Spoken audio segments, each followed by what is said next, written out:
Hi, everyone, and welcome to the Module 1 exercise. So I'm going to quickly go through a lot of this, but you'll notice along the way that there's lots of text in here. And I do want you to read all this. I'm not going to read it to you in the video, or else this would be very, very long. But there's lots of text in here because I want you to have lots of tips and tricks as you go along. Anything that I thought of while I wrote all of this code, it's in here. So definitely take your time with this. And as you go about this, save this file in your Python files, wherever you're saving this on your computer, because you're going to want to go back and use this code. Honestly, all of the code I have here, it's from other files I've used before. I don't have anything memorized in Python. I don't use it enough every day to have things memorized. And honestly, coding doesn't work that way. It's okay to not have anything memorized. You're going to think through a lot of what we're doing in terms of what step do I want to take next. And then you're going to look up how to do it in Python. And occasionally you're going to remember, or you're going to remember part of it and have to look up part of it, or you're going to look in past code, and that's okay. So with that, welcome to Foundations of Predictive Analytics. So when we are in a Jupyter notebook, the first thing we always do is just get our environment ready. So we want to import packages, also called libraries, into Python. A few of the big ones that we have are pandas, which we always call PD. That's just kind of a normal syntax for Python. Pandas allows us to take data and turn it into a data frame. And that's what data analysts, data scientists, that's what we like to use for data. It allows us to have that nice tabular format for data, for lack of a better term, rows and columns. It has a lot of built-in methodologies that we will use, so pandas is great for that. The other thing we will use in here is NumPy. There's lots of debate about how to say it. It's a lot for numerical functions in Python. I don't even know if I use it in this code, but I import it into every file I make because it's just a common one that you always use. If you ever come across an error that says you don't have a package, and you'll get the error saying this module doesn't exist, you will import the package using pip install and then whatever that package name is. You're going to do that in your terminal or command line. And the other thing you can also do, which is kind of neat, is you can actually run that kind of code in here. All you have to do is type an exclamation mark in front of it, and it will run as normal. So for example, if I do pip install, and pandas is already installed, but I can just do that for an example. If I do pip install pandas, it actually didn't need to do the exclamation mark. That's great. But if I use the exclamation mark, that might be a recent update. That's great. So you can pip install right in the notebook. And then I would just recommend deleting that from your notebook so it doesn't clog up any of your code. So with that, we are going to use the cars dataset. So import packages, and you can either run it using this run button, or I like to use shift return, shift enter if you're on Windows. I just like keyboard shortcuts a little bit for Python. And then we're going to import the dataset. So we are giving our Jupyter notebook, hey, this is the dataset we're going to use. And I always call my data DF for data frame, just an easy one so I can copy and paste code, and I never have to change the name of it. You'll notice that I am just saying cars CSV. Now, this does not work if the cars CSV is not saved in the same location as this notebook. So mine is saved there, and I can tell you that by, actually, I think I'm only recording on this tab, so I can't show you where it is. Actually, maybe I can. Let's see. So you can do some commands in here. So let me do ls. There we go. So ls is, I don't remember what it stands for, but it just says show me everything in my current folder. So you can see that module 1, the notebook file, that's what we're working in here. And you can see that the cars CSV is also here. So that means I can import the cars CSV with no issues. But if I tried, for example, to import data equals pd.read CSV, I have another file on here called idealist.csv. It is not in this folder though. So if I do that, I'm going to come up with this big long error. And the trick with Python, You see all of these errors up here? Just scroll all the way down. This last line is going to tell you what's actually wrong. And here it says no such file or directly idealist.csv. So it just means that file's not in this folder. What are you talking about? So you can fix that by either moving your file or by adding some more information up here. So like adding that it's in users, Emily Dale. And honestly, that's so much work. I just like putting the data exactly where I need it. So since cars.csv is right here, I can import it and we can begin with some of our exploratory data analysis. So exploratory data analysis, EDA, we want to get to know our data a little bit better because we haven't used the data set yet. And you'll notice in this module, we're getting ready to do predictive analysis, but we're not actually doing it yet. That comes next week. The first step in any predictive analysis is that we want to get to know our data really well. We want to understand the ins and outs. We want to understand the relationships, because as you'll see next week, that is super important to understanding if we can even do predictive analysis. So for example, we can see the first 5 rows by doing df.head, and you have to use those parentheses. And I like to show you what happens if you don't. So if I use df.head with no parentheses, it gives you this really ugly version where it's not as pretty. So use the parentheses. For some of these, if you use parentheses or you don't when you're not supposed to, it's going to be an error. And sometimes it's just going to be a different command. A lot of this is going to be trial and error. So try things out. You're going to get bugs when you do this. Even though I've been coding in Python since high school, I'm not the best coder ever. I got a million errors with this, and that's okay. Just try things out, Google the errors you get, and take things one step at a time. To see the last 5 rows of a data set, you're going to do df.tail. And when we're using head and tail, the default parameter in here is 5. So that means I don't have to specify the number 5 if that's what I want. But if I want a different number, so for example, if I want 10, I can specify it. So that's really helpful. Later on in the code, I don't know if I kept it in, but a lot of times I will do df.head with just 1 because I forgot what my data set looks like and I just want a quick preview. So that's nice if I want something right there while I'm writing a different part of the code. I don't need 10 rows or 5 rows. I just want one quick one so I can get a quick look. You can also type out just df and it will print the entire data set. Now, this only works because this is a smaller data set. It's only 32 rows because Python, it starts at 0. And just a couple of columns, so it's pretty small. In a larger data set, it would actually have a break in the middle here, and it would say like a ... saying, I'm hiding some rows for you. You can change that if you'd like by changing these options. So PD, which is what we called pandas, set option, display max rows, display max columns, and you can either set this as an exact number, or you can just leave it as none and say, show me everything you've got.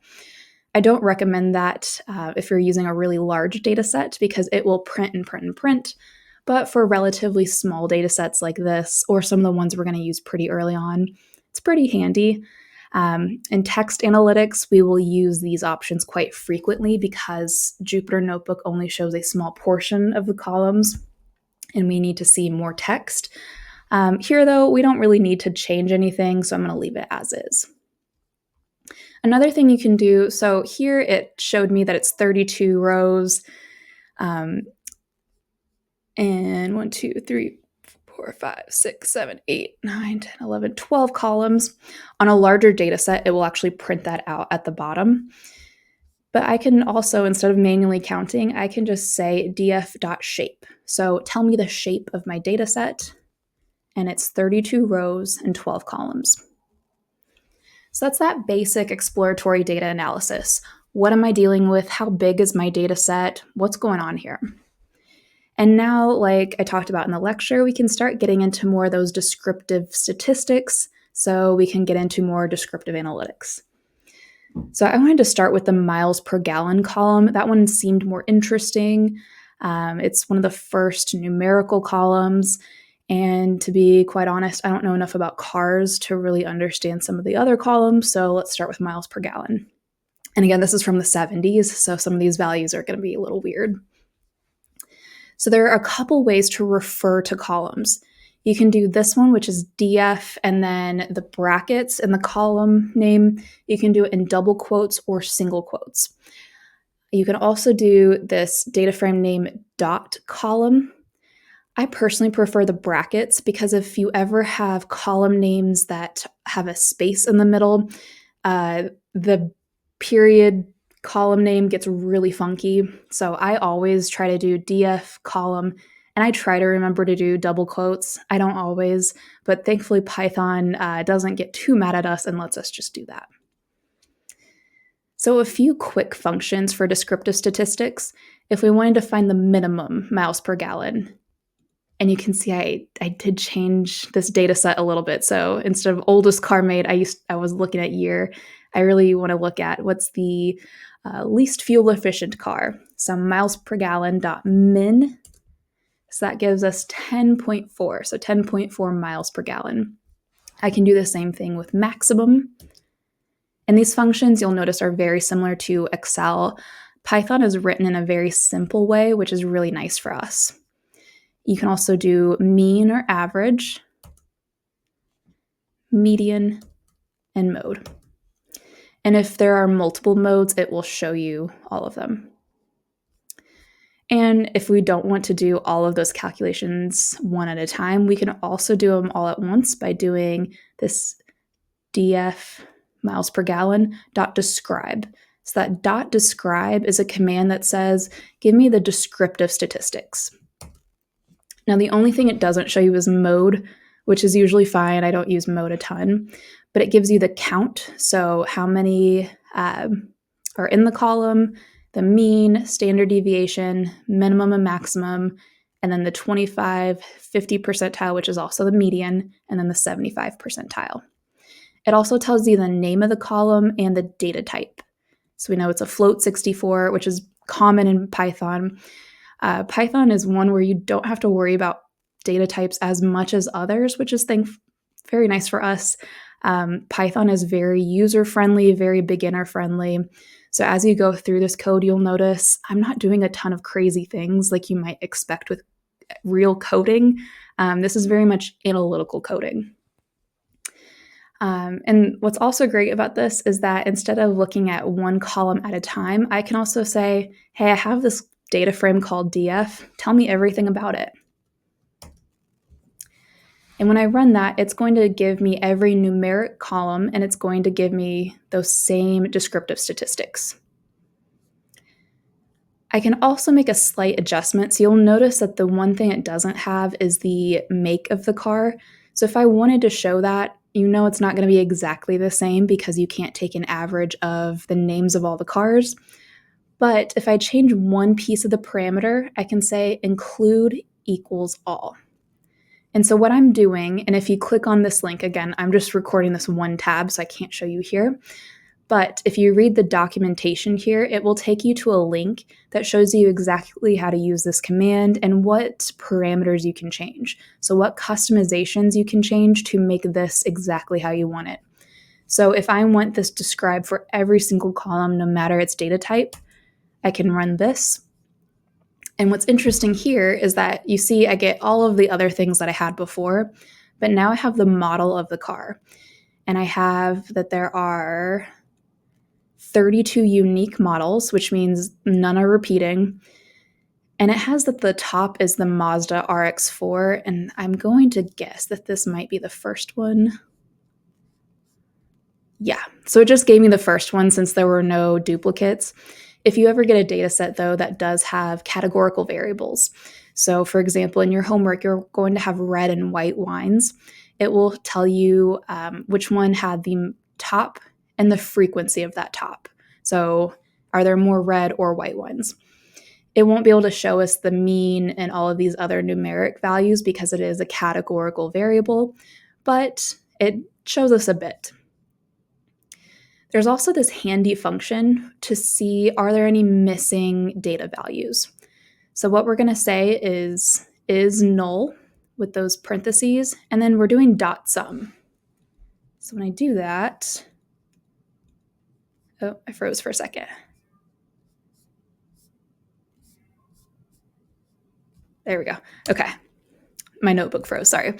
It shows us there are no null values, which is nice. The reason why we're doing that dot sum is if I do this, so without the dot sum, it's just going to show us every single row, and it's saying basically, is this null? Yes or no, true or false. And it's showing false for every single one. Not as helpful as just saying how many null values are there. So we like to use sum if possible.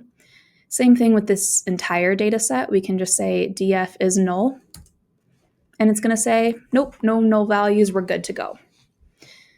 I do want you to take a moment now and pause and reflect. So think about how you would deal with data with missing values. If we were looking at cars and there were missing miles per gallon, for example, what would you do with that missing data? And I listed a few options. I want you to take some time and do a little bit of research on this. What would you do, and what are some pros and cons to each? We'll come back to this in future weeks. As we start comparing multiple variables, just like in the lecture, we can start creating some visualizations. And in Python, one of the most common visualization packages, libraries, is matplotlib. So I'm going to import matplotlib. And this is where I just showed the first little bit of my data set because I forgot what it looked like. And the first thing I wanted to do was to test out two different variables. I picked horsepower and miles per gallon. So in my head, again, not knowing anything about cars, I decided they're probably related. Miles per gallon, maybe the more powerful a car is, the less fuel efficient it is. Let's find out. So what you do in this type of visualization, it takes a few different steps. So first you have to tell it what kind of chart you're going to make. So I'm making a scatter plot, and here are the variables I want to use, X and then Y. I can label my X-axis, label my Y, and add a title. And then I want to say show the visualization. I did not write this myself. I Googled matplotlib scatterplot, and then I inputted exactly what I needed. That's the same thing you're going to do. You're going to take my code and make some changes and put it into your own. And when you get an error or it doesn't look right, you're going to Google how to do it, and that's okay. So when I run this, I get this nice little visualization. And it looks like, yep, as horsepower increases, miles per gallon decreases. So it becomes less fuel efficient. And then I added in this just correlation function. So it looks like it's negatively correlated. So as one increases, the other decreases. And we can test that out by looking at correlation. And it confirms that, yes, it's a negative correlation. So as one increases, the other will decrease. So again, this is exploratory data analysis. How are variables related? What's going on in this data set? This is a relatively small one, so we want to just know what's there, what can we do with it, so that when we get into higher level analytics, we know exactly what we're doing. We can also plot distributions of data. So for example, miles per gallon. And this is just the standard histogram out of matplotlib. But you can also add in some extra features. So for example, I'm going to change the number of bins. So making the histogram bars really tiny.